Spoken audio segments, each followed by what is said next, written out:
Good afternoon, everyone. If you could kindly take your seats. All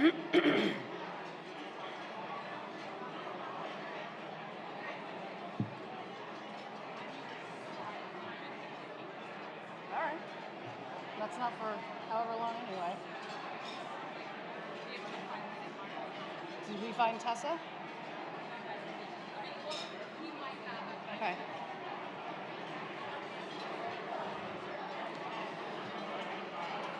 Good afternoon, everyone.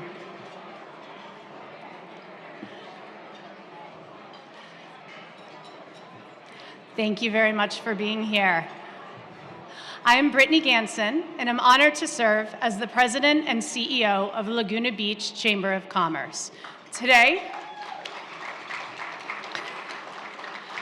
I welcome you to our 2026 State of the City Mayor's Luncheon. First off, thank you, Jeremy Chung, the music teacher at LBHS, and the High School Chamber Orchestra for the reception performance during our networking hour. At this time, I'd like to invite Pastor Roderick Eccles to share an inspirational moment.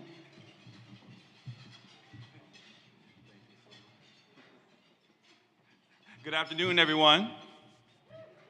Good afternoon, everyone.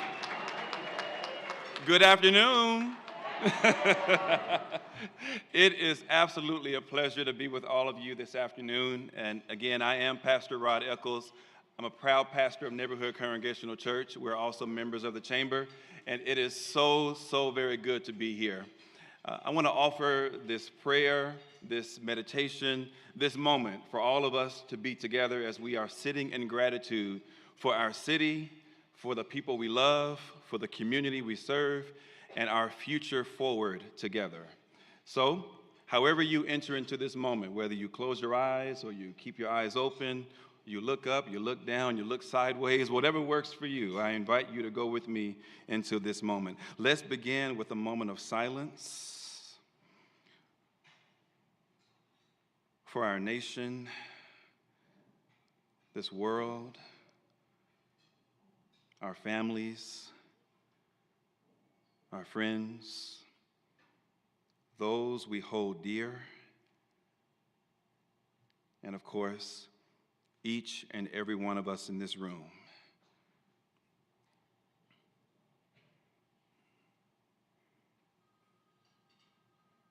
May we sit and eat in gratitude for the hands that prepared this food. We are grateful for all the energy and effort and care that went into the preparation of this meal.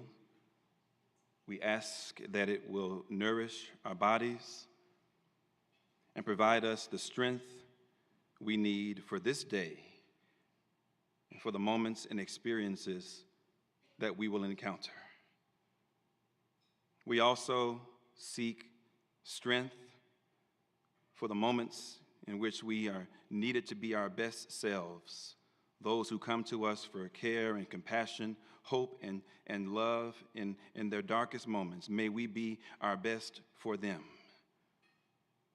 May we have the courage to speak up when others don't, to provide hope in the midst of the unseen, to be a guiding light where there seems to be very little. And may we have wisdom to be thoughtful caretakers of this beautiful part of the world that we're so privileged to live in, this wonderful Laguna Beach, this great community in which we share. May we have wisdom to grow and live and be together to show others how it gets done. And then finally, may we not be mere observers of life. May we be doers. For we understand that it's not just enough to be inspired. When we are at our best, we truly ought to be, we can be, we must be deeply inspirational. and so it is. So shall it be done. Amen. Amen.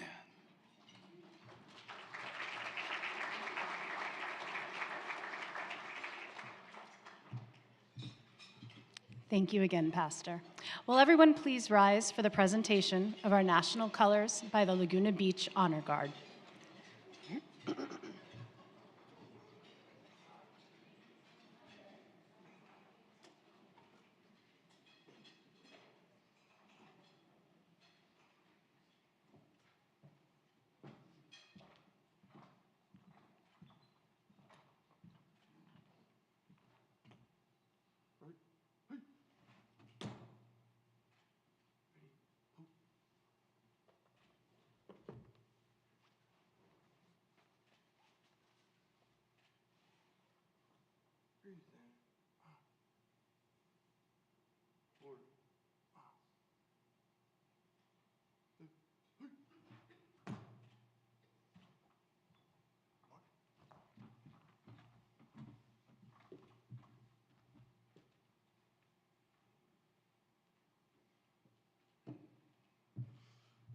Please join me in the Pledge of Allegiance.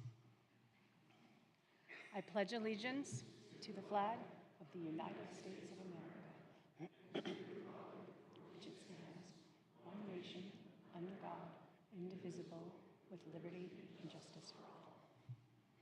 I'd like to invite Tessa Mansour to the stage. Tessa is a local ceramicist and educator who grew up in Laguna Beach, where she cultivated her love for both art and music. A classically trained vocalist, she cherishes every opportunity to keep music a part of her life. We welcome Tessa to sing our national anthem.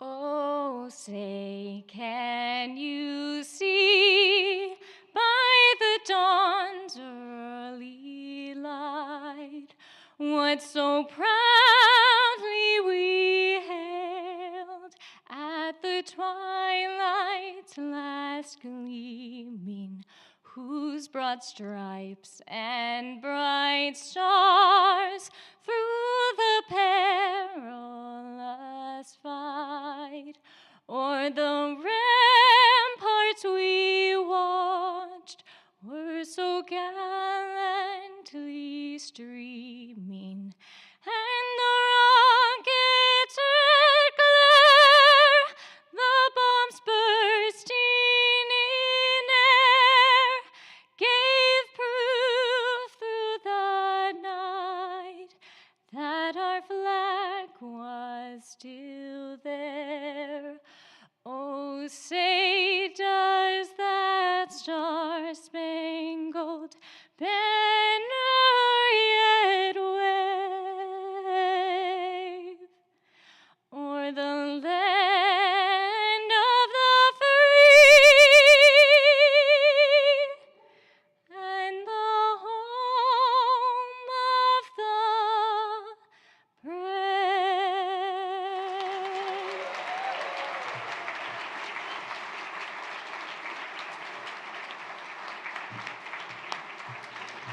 Thank you again, Tessa. You may now be seated.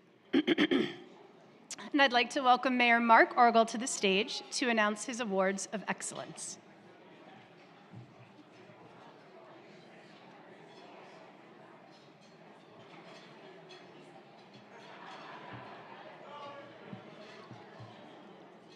Hello, everybody. Thanks for being here.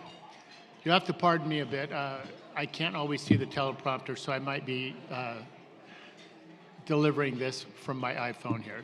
So anyway, in that event, I'm going to announce next the 2026 recipient of the Mayor Award of Excellence. This is for exemplary delivery of city services in the fiscal year. Please stand when I call your name. Claire Kelly, lifeguard. Danny Ketchoyer, fire captain. Ashley Moran, public works. Lena Wynn, finance department. And the team award for recreation division, these recipients are Tierney Duran, Andrea Ternauer, Garrett Rauch, and Michelle Farry. Congratulations.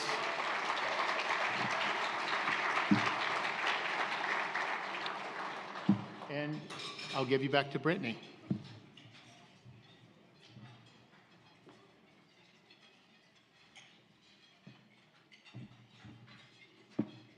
Perfect. All right, thank you again for being here today, as it is such a pleasure to stand before you as President and CEO of the Laguna Beach Chamber of Commerce. At this time, I'd like to acknowledge our distinguished guests in attendance: Supervisor Katrina Foley, Mayor Mark Orgel, Mayor Pro Tem Hallie Jones, Council Member Alex Rinaldi, Council Member Bob Whalen, and Council Member Sue Kempf. I'd also like to express my gratitude to our City Manager, Dave Kiff, and the entire city staff for everything you do to keep our town running smoothly. To our Board of Directors, thank you for your leadership and partnership. This work is absolutely a team sport, and I'm grateful to be on the field with you. I also want to recognize our incredible chamber team who keep the wheels not just turning, but turning smoothly. Daisy Galvan, our part-time membership coordinator, truly does keep me sane most days.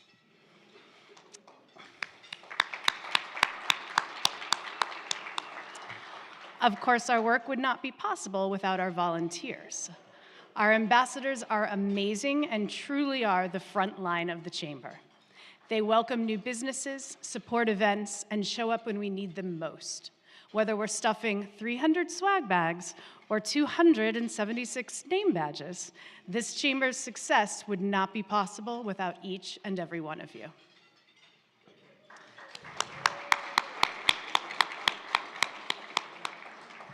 Our chamber continues to grow and support our members. We now represent over 400 member businesses, and that number is still climbing in 2026. That's a powerful network in a city of just over 22,000 residents, where small, independent businesses truly define our character and economy. People sometimes ask, what does the chamber actually do? I promise we're more than ribbon cuttings and mixers. We're a membership and fundraising organization with a very practical mission: to help small businesses in Laguna Beach not just survive, but thrive. We do that in several key ways. First, we educate. We provide targeted educational series for local businesses and our members. Everything from our Open for Construction series, helping businesses navigate operating during construction, to HR workshops designed specifically for small businesses that can't afford a full-time HR department. In a community where 96% of all businesses in Orange County are considered small businesses, giving owners the tools and knowledge they need is critical. Second, we connect. Our monthly meet and greets, chamber mixers, and events like today create the relationship capital that keeps this town's economy moving. In a city that welcomes more than 6 million visitors a year, those relationships help our small businesses collaborate, cross-promote, and present a united front to residents and tourists alike. Third, we serve as a resource to both the city and the community. The chamber manages the installation and ongoing maintenance of the holiday lighting program that quite literally brightens our city each season. We also produce citywide events that drive traffic to local businesses and build community spirit. From our Chamber of Commerce golf tournament a couple weeks ago, to the Taste of Laguna and Music Festival, Small Business Saturday, and Hospitality Night, each of these events creates touch points between local businesses, residents, and the millions of visitors who choose Laguna Beach each year. We are also active in advocacy. Through our Government Affairs Committee, we support ordinances and issues that help the business community, including initiatives such as the Forest Avenue Promenade. In a city with about 1.3 million square feet of retail space and rising storefront vacancies, making it easier, not harder, to open and operate a business is essential. And at the heart of that are our small businesses, the independent shop owners, restaurateurs, gallery owners, hoteliers, service providers, and entrepreneurs who take a very brave leap of faith when they open their doors here. Now, a quick personal observation. As a woman leading this chamber in a city that is both artistically creative and fiercely entrepreneurial, I'm constantly inspired by the number of women-owned and family-run businesses that give Laguna Beach its soul. Whether you're running a boutique, gallery, cafe, or a professional service firm, you're not just running a business. You're shaping neighborhood life, providing jobs, and setting an example for the next generation of entrepreneurs watching you from the sidelines, high chairs, and homework tables. Where does this leave us today? It leaves us with a chamber that's active, growing, and deeply committed to being your partner in success. It leaves us with a business community that is resilient, creative, and determined, even in the face of rising costs, complex regulations, and shifting consumer behavior. And it leaves us with a clear mandate to keep advocating, keep collaborating, and keep strengthening the ecosystem that small businesses depend on. To every business owner and leader in this room, thank you for choosing Laguna Beach. Thank you for investing your time, your capital, and your heart in this city and community. And thank you for trusting your chamber to stand with you, speak up for you, and celebrate you. Yes, your chamber is active and growing, and we are just getting started.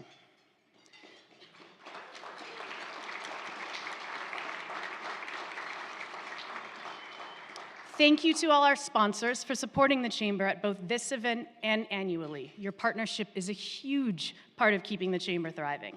I'd like to especially thank and acknowledge today's Platinum sponsor, Visit Laguna, and our Silver sponsor, CR&R. I also invite everyone to click through our digital ad program by following the QR code on the screen and all of the signage in the foyer. We appreciate all of today's supporters and vendors. And at this time, I would like to invite Mayor Mark Orgel back up to the stage.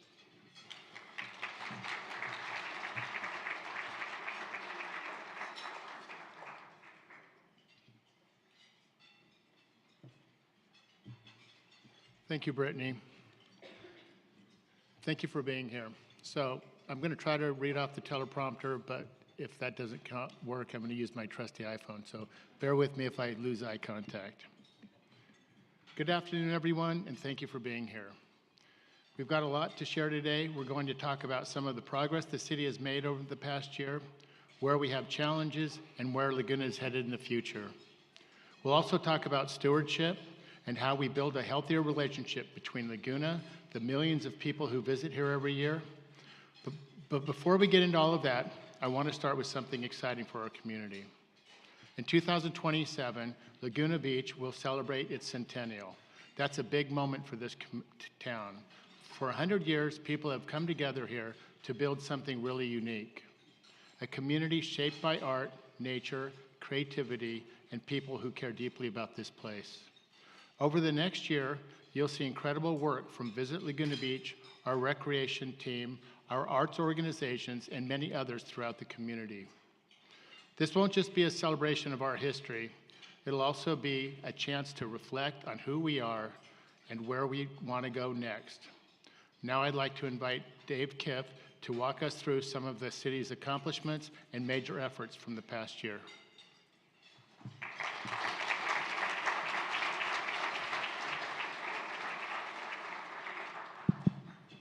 Thank you, Mark. So this has been a pretty unique year for our city, one with accomplishments, challenges, and certainly some controversy. We've continued to build upon the stewardship vision that was introduced in 2025, centered around those three pillars that Mark has talked about: our environment, our culture, and our heritage. Those values help keep us grounded as we plan for the future and to work to protect the quality of life that makes our town so special. That begins with our number one priority, and that's public safety. So let's start with our police department. In 2024, Laguna Beach had the lowest violent crime rate of any coastal city in Orange County, along with one of the lowest property crime rates. So this reflects the professionalism and dedication of Chief Jeff Calvert and the men and women of the police department. This is a demanding place to serve, no doubt about that, and we appreciate those who are willing to do it.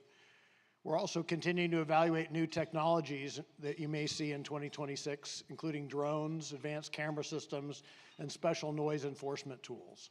And I'll add this: a simple wave or hello to our officers goes a long way. They certainly get waves with the other fingers. So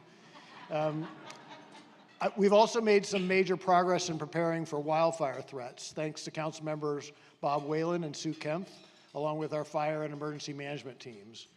Our fuel modification program continues expanding throughout the city, including operational grazing operations and new fuel modification zones. We'll soon open our new Emergency Operations Center, strengthening disaster response and emergency coordination. And I want to thank Chief Nico King, Deputy Chief Andy Hill, Sarah Lamonis, and the entire fire team for their outstanding work in emergency preparedness.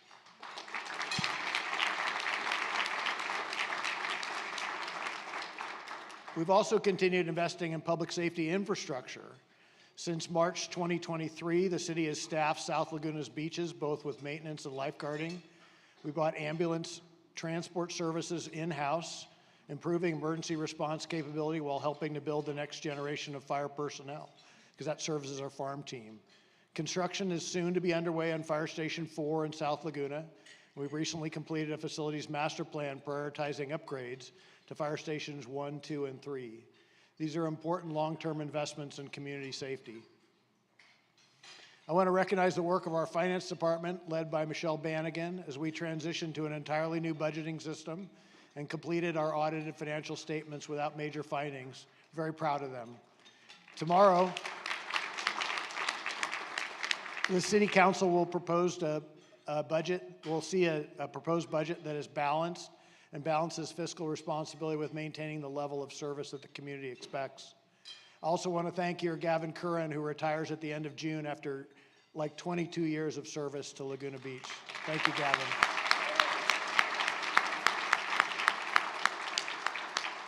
Looking ahead, there are many major capital projects that are difficult to fund without either reducing operations or identifying new revenue sources or some combination of both. Personally, I believe it will require some combination of both. Let's talk a little bit about economic development. Our vacancy rate is finally trending down, and will go down further if Gelson's would finally get occupied. We've worked hard to improve the experience of opening and operating a business in Laguna Beach. I appreciate very much the work of the Chamber, of our team members Louis Lacasella and Jeremy Fremond, and our internal teams who have helped streamline processes and improve communication. For too long, Laguna has developed a reputation for uncertainty, where business owners could sign a lease without knowing when they'd actually be able to open their doors. We're working to change that. And the businesses shown here represent confidence in Laguna Beach and confidence in our future. We appreciate so much that they've joined us.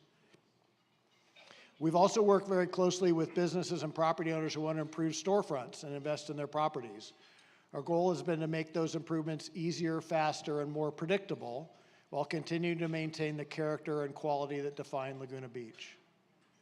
You know, local government today is more complicated than ever. State housing laws continue to create major challenges for cities like us, especially where you have environmental constraints, historic character, and complex development standards. I want to recognize City Attorney Megan Garibaldi and her team for helping navigate the city successfully through these rapidly changing laws.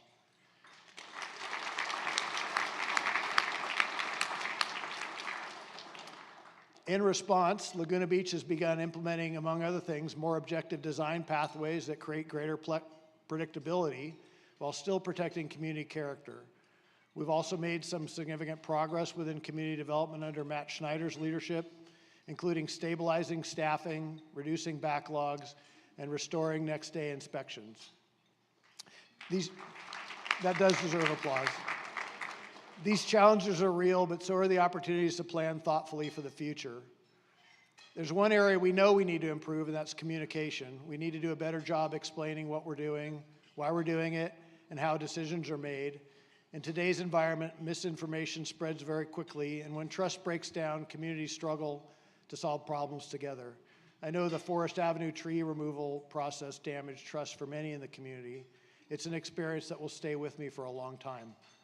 But I also believe that trust can be built and rebuilt through clear communication, honest dialogue, and good faith engagement, even when we disagree. Laguna Beach works best when we work together. As we move into summer, we should talk about something that's on everyone's mind every year. How do we manage the enormous influx of visitors while protecting the quality of life of people who live here? You know, Southern California continues to grow rapidly. I think you, like me, are shocked when you look at the apartments being built off of Lake Forest Drive. We will be these folks' beach destination, at least in part. And we understand the strain that regional visitation places on our roads, our neighborhoods, our beaches, our public safety systems, and our natural resources. In response, we've continued to expand our stewardship efforts by improving our visitor education and behavioral messaging, making rules and expectations more visible at beaches and public spaces, spending more money, including increasing trash collection and day porter services during peak periods. We have a strong lifeguarding contingent. We've continued our enforcement efforts so that they focus on quality of life impacts. And we're working closely with the hospitality and community partners to make sure visitors have a safe experience here. Managing this summer surge is now part of our long-term reality and the long-term reality of any coastal community like ours. We'll continue to work towards thoughtful solutions that protect both access and the quality of life. Now I'd like to turn this back to Mayor Orgel. Thank you, Dave.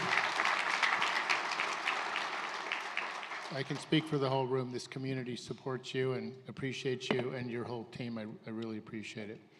So I'm going to say a few words here at the podium, and after I'm done, we're going to address a few questions that Brittany's collected. So stay with me.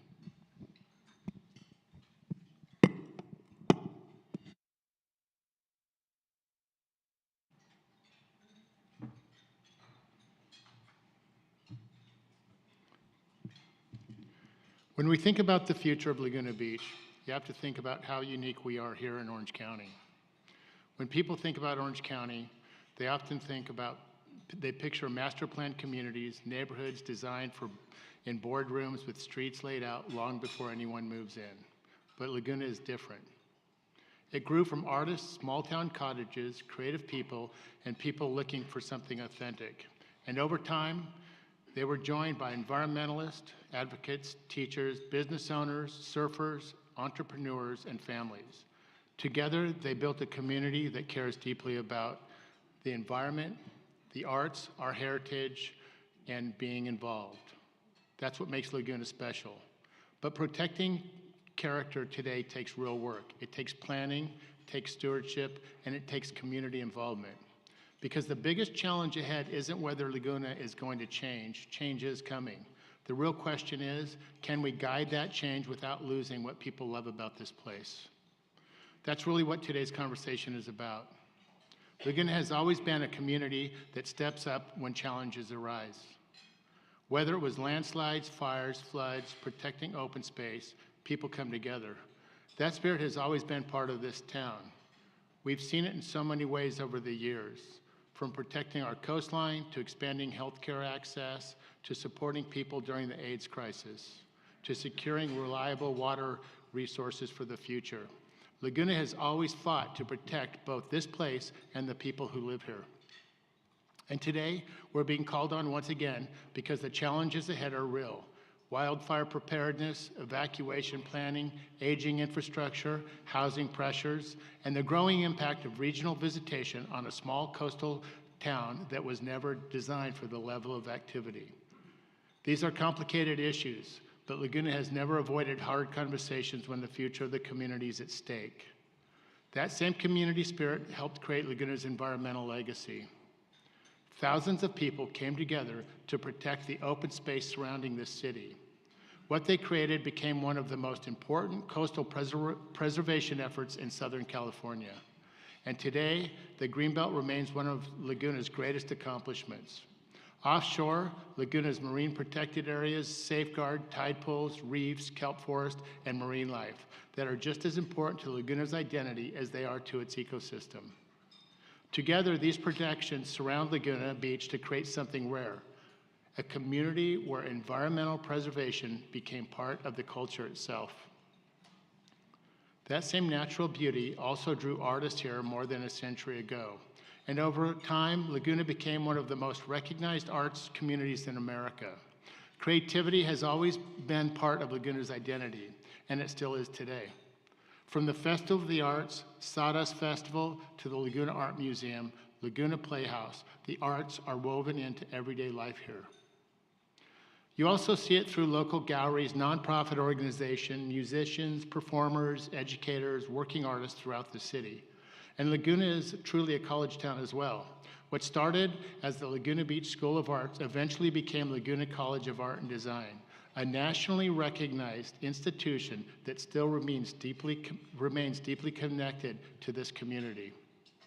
And preserving that creative culture matters more than ever.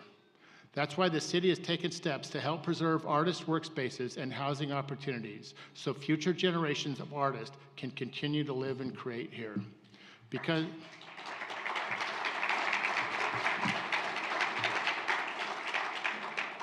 creativity isn't just part of Laguna's past, it's part of Laguna's future too. There's something unique about this place, you feel it. Not just in the scenery, but in the energy of the town itself. You feel it at Heisler Park, Main Beach, Aliso Beach, Riddle Field, and throughout the village. These are the places that bring people together. And looking ahead, creating thoughtful public spaces will continue to be important as we strengthen the heart of the city and keep the community connected. This is what stewardship looks like, protecting what makes Laguna special while still allowing the city to evolve naturally. Because our coastline open spaces, marine habitats, and neighborhoods are more than just scenery, they're part of who we are. That combination of natural beauty, culture, heritage is one reason Laguna Beach has been recognized as a historic American landscape.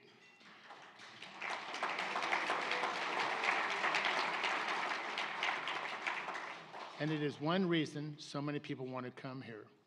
We welcome visitors who appreciate this place, but we also have to recognize something important. Laguna began as a small coastal village. Our streets, infrastructure, and neighborhoods were never designed for the level of visitation we experience today. How do we continue sharing this place while also protecting it? Over the past year, we began first phase of a Laguna Beach stewardship program. The focus has been simple: education, awareness, and stronger enforcement during peak visitation periods. The goal is to encourage people to experience Laguna responsibly and understand that places like this require care. Now we have an opportunity to take the next step, to work together as a community alongside environmental organizations and California Coastal Mission to create a long-term coastal stewardship and visitor management strategy. A strategy that helps us protect sensitive resources, improve neighborhood livability, improve visitor experience, better understand Laguna's capacity, and preserve responsible coastal access for future generations.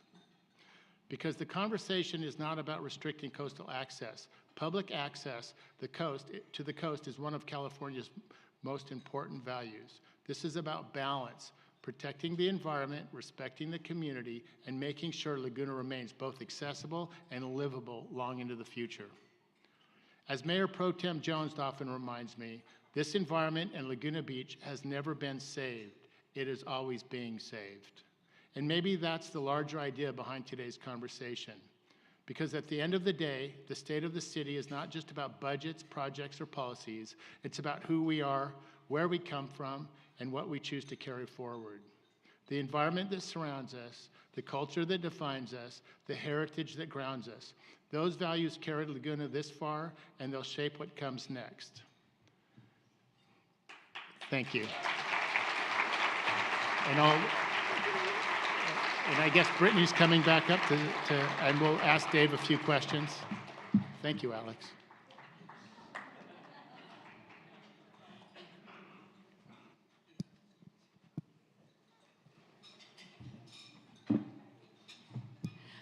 Thank you, Mayor, Dave. To get started, how do state housing laws affect Laguna Beach?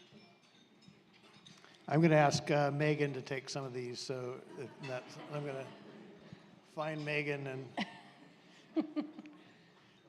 Expecting this? I think she was expecting something along those lines. Okay. Should we bring up a third stool? It's up to Megan. That's okay. I'm happy to stay off the stage. That is a simple question with a wildly complicated answer. So I don't know how long we have. A few hours? I'll do it in 90 seconds. There are hundreds of state housing laws now, And many of them affect Laguna Beach, not all of them do. We can put them into probably 3 buckets, but just to keep it simple, there's kind of housing laws about projects, and then housing laws that apply to all of California's cities. And the ones that apply to all of California's cities, that includes our housing element, which is where we plan for future housing. And that is a big process that governs and guides the city for years and years. It's usually a 7-year cycle or a 9-year cycle, depending, but that is where we plan for future housing, and the state tells us that we need to plan for not just market rate housing, but affordable housing, and so we do that in our housing element. There are other laws. There's the Housing Accountability Act. There's the Housing Crisis Act. Those all govern every housing project to varying degrees that comes before the city. And then we also have project-specific housing laws like SB 9 and ADUs, and those also apply in Laguna. The big caveat is that Laguna, unlike the rest, I would say actually all of California, probably Laguna is unique in that it's almost entirely in the coastal zone and mostly the very high fire hazard severity zone. And that changes how the laws apply. So complicated, we could stay here for hours, but that's the general answer.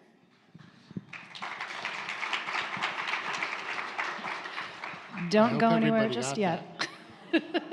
What about the downtown specific plan and second-story residential in some areas of the downtown?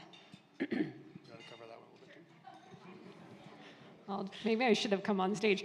The downtown specific plan in our housing element, the housing element talks about the downtown specific plan. And the housing element, in addition to providing for where we plan to develop future housing, also has programs to help us develop that housing. One of our programs for our current housing element cycle says we need to study how housing could be developed in the downtown specific plan area. And that's an important thing to understand is it's a study, and we're trying to look at all the different ways it could apply. That doesn't by any means it's all going to apply. We're trying to understand what the menu of choices is. And so maybe that could happen in the downtown, that's possible, or it could be somewhere outside of the downtown area, or it could be just in a small portion of the downtown specific plan area, so maybe just on Laguna Canyon Road. But the idea is to study its impacts so that we have a better understanding of ultimately where that housing could go. And again, that's because we're obligated by the state to study that because it's in our housing element, and the state tells us we have to plan for housing. I'm going to add to that just a bit. So just remind everybody that the downtown specific plan is, everybody thinks it's Ocean and Forest Avenue. It's not. It actually goes from the Suzy Q or wraps around in front of City Hall and out to the Boys and Girls Club. That specific area is an overlay district. It's the Civic Art District. It's an overlay to the downtown specific plan. That is already zoned for 3 stories, and it will be a part of this planning. There's cleanup language that needs to be included in that would allow housing of all types. Right now, it's restricted to artist housing, and I just want to remind folks of that. So when we talk about additional stories downtown, we're not just talking about forest and ocean. There's plenty of room in other parts of the downtown. Okay. And why has the city talked about faster ways to move projects through community development? Let's tag team that one. One aspect I'll talk about, and Megan will talk about the law. One is just community service. When I came in here, that was one of the first things that council talked to me about 2 years ago now, is how do we improve the community development process so that people have more certainty, at least in terms of the timing, and so and it's not an endless loop of hearings and appeals and things like that. So we tackled it a number of ways. We added some more staff to it. We're looking at different ways of doing our processes. We've moved to an online platform that now is an option to submit your plans to. So I really appreciate the whole community development team and how much they focused on this. We report to council every 2 months about how we're doing with a backlog, and the backlog is through. That doesn't mean we're a fast process, but it means that it's a lot faster than it was 2 years ago when we started to measure it. So, and then Megan can talk about the law side of why that's important. I think besides streamlining, or getting projects through the pipeline faster, which is a very important policy goal of the council, there's just the housing laws, they roll out really fast. The legislature's on a 1-year cycle, and they still, even with that 1-year cycle, we get new housing bills multiple times a year. And so keeping up with the housing laws is a really tricky thing. It's particularly tricky in Laguna Beach because of the way our local, certified local coastal plan overlaps with our zoning code. And so when we go to amend our zoning code, it's not just as simple as changing it. We have to work with the Coastal Commission to certify those changes. So one of the things we're doing here is trying to help stay up to speed with those housing laws and ensure that our local laws are compliant with state housing laws. That's a really important thing under these housing laws. The housing laws have very draconian penalties, and so non-compliance can be exceptionally consequential for the city. Thank you. Thanks, Megan. We've heard you talk about the city's fiscal problems. Is it structural or one-time? So that's always a question I love to try and answer. I think the city has a couple, there's a little bit is structural, a little bit is one-time. Our one-time issues are we have let's call it a pension cost bubble that we're about to pass through, where our pension costs are about to peak and then go down. We're looking forward to the time at which they start to decline, but for the next probably 4 fiscal years, we have to sock away an additional $2 million a year. Remember, we have about a $100 million budget, right? So 2% is not nothing. To try and sock away that additional $2 million a year to make it past this peak. The other things we're seeing increase are, the great work that we're doing with fuel modification. That's very costly for us to construct those. It's something like $38,000 an acre to construct, which we're trying to work down. But then once they're up and operational, we have to maintain them. Some of them are goats, some of them are hand crews. So what my goal has been to try to produce a budget that protects all of those things, the maintaining what we need to do, addressing this fiscal, the pension issue that's coming, and yet put the city on a path towards sustainability. So you'll see that budget come through. The council will see it tomorrow night, and then the community gets to talk about it for at least 6 weeks until we adopt it. And Dave, we just went through an inflationary cycle that I know other cities are trying to keep up with as well. What's your sense on some of the other cities around us and how they're doing? I think most cities are struggling. I was surprised to even read Irvine has a little bit of a structural problem too, because you don't think of Irvine as having those issues. But ours are unique too, because we have to set the city up so that it can accommodate all the visitors. In other words, I can't have a police department, we can't have a police department between Chief Calvert and I, and that can only manage 23,000 people. We have to gear up to manage tens of thousands of people in any one weekday or weekend. Same with marine safety. If we could just have marine safety for our residential population, it'd be a lot easier. Same with public works. If we only had to clean the beaches after residents used them, it'd be a lot simpler. So that's a unique challenge for Laguna. We don't have that natural base. Our population base is so small, we don't have that natural base of revenue that, say, a Newport would have or an Irvine would have. We have to just kind of make do with the great stuff that we have, but we do have to make do with it. Thanks. What can we expect to see the council discuss in the months to come about this? You will see the budget.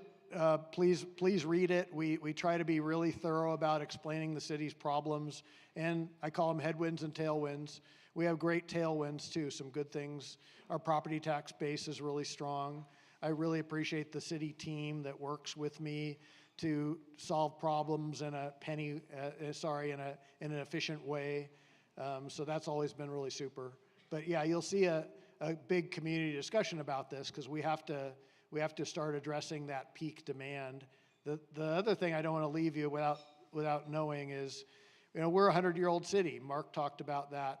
We need to make sure that our facilities are not also 100 years old. We have got fire stations to replace.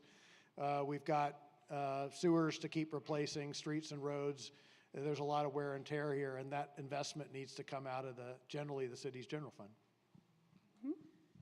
You often talk about mis and disinformation. What do you think you can do about it, and what can be done by folks in the room to assist? You want to tackle that one, Mark? That's one of your favorites. Yeah, it is one of my favorites. Well, I hope most of you know that we've really taken a lot of effort over the last couple of years, and thanks to Dave. A lot of it is actually thanks to Dave, with his various, letting us know what's going on with every council meeting, and his summary is very helpful. We've probably done more town halls since I've been on council than the city has ever done. And Dave has been great in accommodating those efforts. We've also been doing a lot of study sessions before council meetings.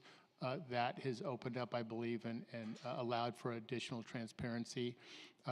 Occasionally we try to do it every 2 or 3 weeks. We've been doing an open city hall where you can come into council chambers and just ask questions. I'm usually there, Sue Kemp is there, Dave is there, and that's just for various neighborhoods to come in and tell us what a great job we're doing.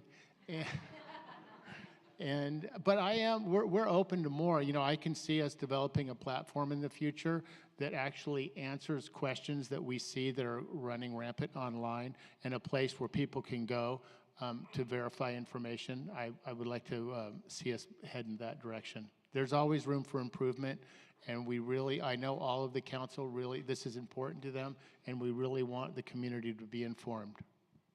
I think too, we always like to hear from you as to what methods of communication work best for you. It's probably 300 people in this room. There's probably 300 different ways of accepting information, and we can't possibly follow it all.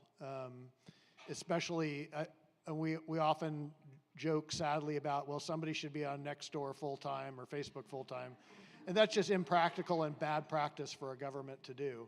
Because we don't want to be out there fighting. We want to be out there with the right information at the right time.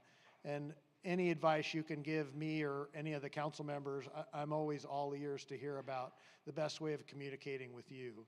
Because I know I'm not going to nail it right away, and could always appreciate the advice. All right. Well, with that, anything I know else you'd like we're to at add? 1:10. I don't know if folks from the audience we were hoping that we'd make sure everybody got out at 1:30. If folks from the audience did have questions, I know that Mark wouldn't mind. If you're open to it, we can do it. All right. You want to take the mic? I'll take this one. Who's got a question? Anyone? I know someone's got a question. Come on. I know I took everyone's favorite ones earlier on. Anyone? All right. I'm coming over to you, sir.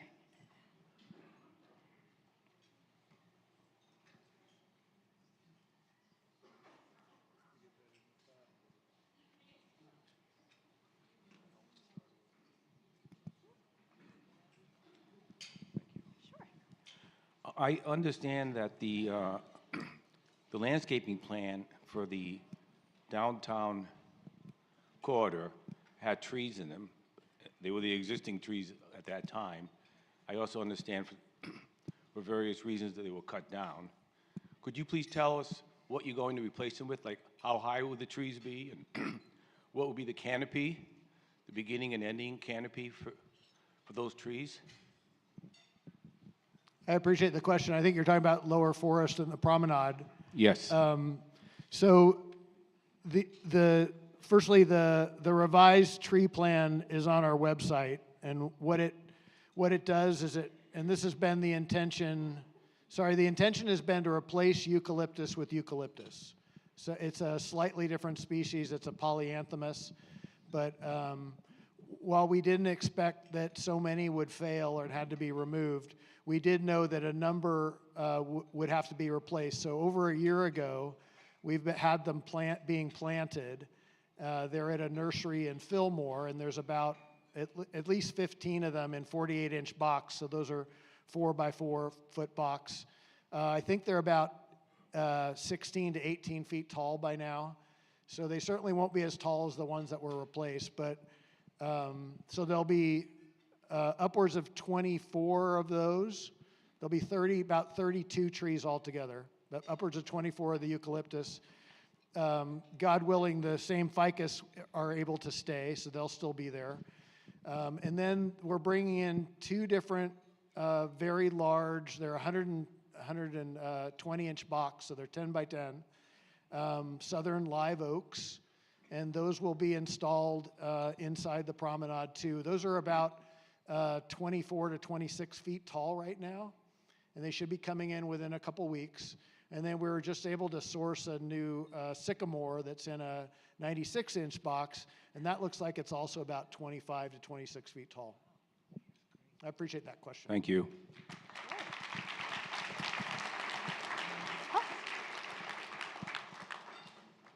There you go, sir. While we're on trees, I know there's been a lot of disappointment on the ones that were taken out, and a lot of people acting quickly and angrily about it. And I know that you wanted to preserve trees, so this might be a good place to explain again why that had to be done. Sure. Hopefully everybody heard the question. Remember that we had, when we started work on the promenade, we had trees that we had intended to preserve, and they all had tree protection zones around them so that no mechanical work could go on around them. At the same time, we're replacing the curbs and gutters, because remember that it'll be a brick surface across the lower promenade. So these trees within the tree protection zones had only hand crews approaching them. And in the night of March 20th, 21st to 22nd, one of them fell down all by itself.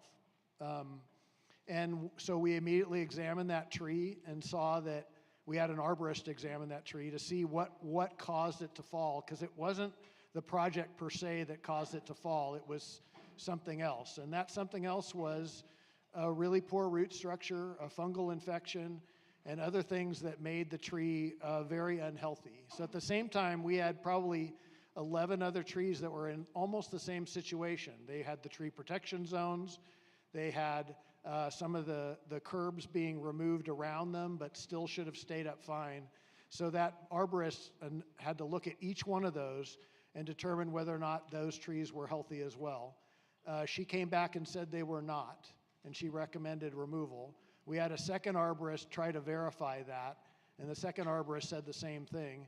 And by that point in time, it's now like the Friday, a couple of weeks ago, we now have we're on notice, as the city attorney would say. We're on notice that we have a dangerous condition.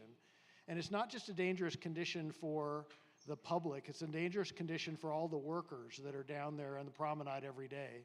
So we made the really tough decision to go ahead and immediately remove them because of the unsafe condition. And as I told the council and the community at a council meeting later, it was one of the toughest decisions of my life, because I know how much people care about those trees and how much I care about those trees. But once you're on notice like that, there is nothing that can be done given the health diagnosis of those trees that had to be removed.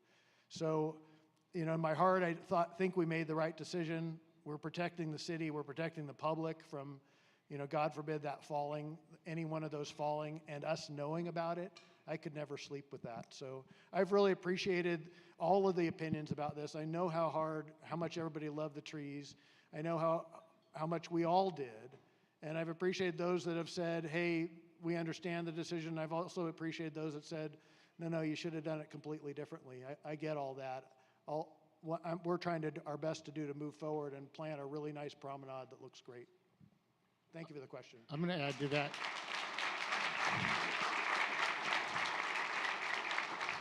I'm going to add a bit of detail to that just to address some of the other questions that have come up. But as you can see, there's a lot of technicalities here. This has been an ongoing project through the design phase and as well as just the construction phase.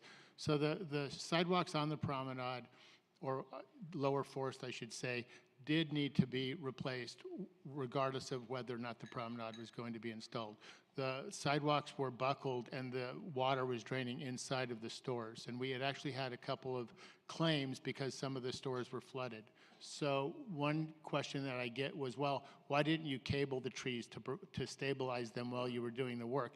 My personal opinion is if you're relying on a 9-inch curb to hold up a tree, you got a problem. But beyond that, remember, even if we were to stabilize the trees, that wasn't the problem. The trees weren't destabilized by the work that was happening. The trees were destabilized because the roots were rotten. I was going down there twice a day talking to the arborist, and she had great hopes that she would find trees along the way that could be salvaged. And I witnessed her disappointment every day that I would go down there. The last day when they did the vacuuming of the soil up, that is when she really thought that there were going to be, there's going to be quite a few that could be saved. I got there that morning and I could tell 10 yards in front of me, her look on her face, and that it just wasn't going to happen, and she was very distraught over that. So I just want everybody to know that there are a lot of reasons. It's just not one reason as far as cabling the trees. Is that why they came down? Or I was literally pulling the fungus out of those roots, big chunks of white fungus. The roots were crumbling in my hand. I actually have a couple videos of it. So I just don't really personally see another way. And keeping in mind this, I was there every day, at least twice a day. All right, I think we've got time for one more question. Segueing from trees to people, can you give us a quick update on the emergency room at the hospital? We have 5 minutes left to answer. Great question. Emergency room at Mission Laguna Beach. Councilmember Renagi and Councilmember Whalen, and I think Seth Teagan's here actually. We've been meeting with, firstly, by ourselves, and then sometimes with Seth, to try to make sure that that Laguna Beach's voice is preserved in that decision as to whether or not the hospital, as it's re-envisioned, would have an emergency room. The council directed the formation of a committee. I think we have 23 applicants. We're going to go, Councilmember Whalen and Raghi will go through those applications very shortly. This will be part of a community forum to make sure we articulate to Mission and to Providence Mission Hospital about what the community's specific needs are and specific desires in any future planning for that facility. So you'll see that start to, I think, come back to the council in June, and then an active community process probably at least June through July or August and September, where we then start to meet with Mission as this larger group to articulate the community's position. I think we've heard loud and clear that people want to be able to have the right medical services that close to Laguna Beach. As we all get, as we're inundated with visitors, and as we all get less young, we need to have that close by. So that's where that's headed. So please stay tuned. That had a great question. All right. Well, thank you everyone again for coming. Dave, Mayor Orgel, greatly appreciated the day. Thanks everybody for listening. Thank you very much, everybody. It was a lot of fun.